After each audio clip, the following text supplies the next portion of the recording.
Hi. I thought I would pop in here and comment on two videos that I just made. One was called The Most Helpful Form of Guidance, and the other one was called Looking at the Sense of Responsibility. And these were both teachings from the early days. The messages were from 2005, and the teaching was happening in 2008. I didn't know if the two teachings side by side might be confusing, because the first one, the most helpful form of guidance, Inner Wisdom was saying, the most helpful form of guidance is not for me to tell you what to do, but for me to help you look at your thoughts, help you change the thoughts that you are believing. And in the second video, looking at the sense of responsibility, the guidance was, you let go of being responsible for what you do and let me, Inner Wisdom, prompt you on what to do.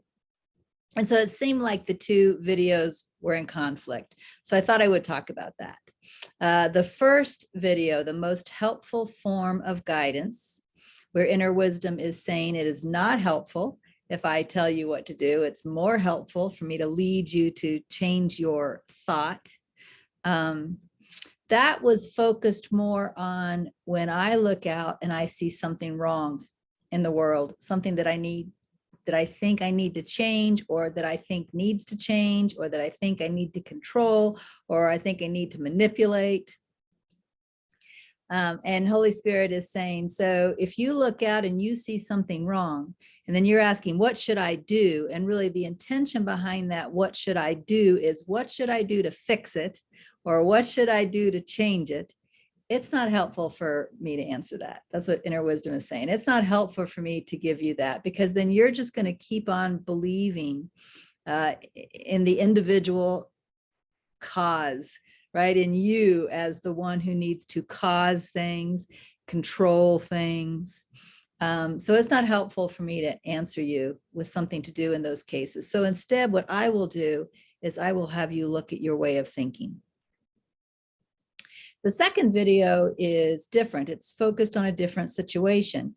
It's focused on detaching from the idea of the individual person as the cause, the individual person as the one who makes things happen, right? Or is guilty because she didn't make things happen. This isn't talking about the situation where I look out and I see something wrong and I want to fix it. This is just talking about day-to-day living, the ordering of my day.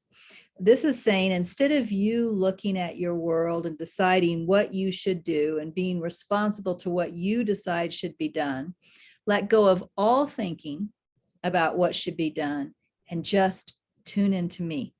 And I will guide you in what should be done. So in a way, although the guidance seemed to be different, both videos were focused on letting go of the individual as cause, or the individual as the doer. Let me see. I have the teachings of Inner Ramana here, and the teachings of Inner Ramana has a message in it called The Purpose of Surrender. And let me just read that to you, because I think it really clarifies what we're talking about. So the purpose of surrender, this message was received on February 13th, 2009. We are going to learn not to listen to the mind. We are going to learn not to listen to the mind first by listening to another voice, which speaks through the mind, but does not speak from mind, for mind, or with mind. This voice can see mind, and it sees all that mind sees when it looks through mind, but this voice is outside of mind, so it is not confused about reality. This voice speaks through the filter, meaning the filter of mind, so its knowledge can be interpreted for those who still listen to and believe the filter of mind, but this voice is not confused by the filter that it uses. So this is talking about something that is outside of mind. Sometimes I think it is called, what's the word for it? It's a field, the quantum field. Scientists might refer to it as the quantum field. I often refer to it as Holy Spirit or inner spiritual wisdom. But basically, the quantum field can speak into the mind. It speaks in through the heart, up through the vagus nerve, into the mind. So it's speaking through the mind so that those of us who listen to mind can understand it. But it's coming from outside of the mind. This is the purpose of surrender, to be guided by a voice that is not confused when you are still at a place in mind or a level of vibration in consciousness where you can be confused or not confused. In this state, the only way to ensure you have not stepped into confusion is to consistently check with the voice that isn't confused. And this may not actually be a voice. It might not sound like thoughts. It may be more just a silent feeling, an intuition. In this state, meaning the state where you could be confused, the only way to ensure you have not stepped into confusion is to consistently check with the voice that isn't confused and ask it what you are to do now. Now, this is the important part of this message that I wanted to get to. The question, what am I to do now, is not just a question about activity. Although physical guidance is within the realm of the guidance given by this voice. The question, what am I to do now, also includes, how am I to see this? How shall I listen? How shall I be now? What am I to hear? What would you have me know? What is my perspective as given by you? How shall I respond? What shall I think?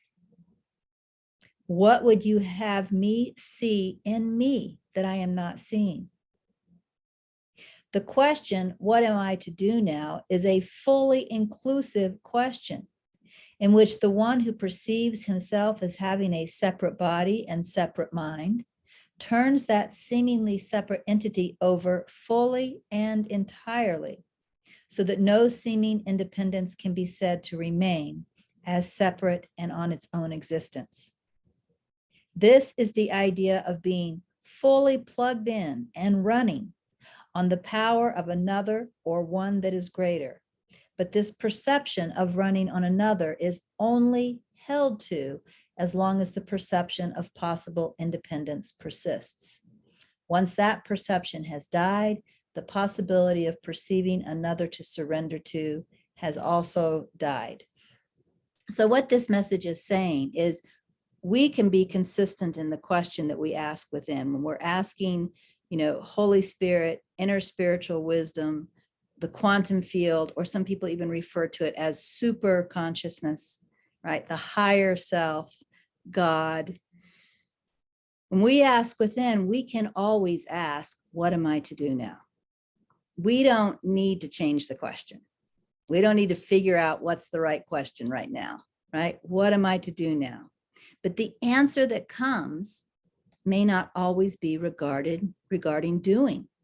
It might be something that's telling us to look at it differently, see this differently, choose a different perception, listen differently, right? It might tell us how to be right now, be in a certain way. It might tell us, here's what you need to see in yourself that's causing you to see this way. Or here's a thought that would be a good thought for you to pay attention to right now. It may tell us what to do.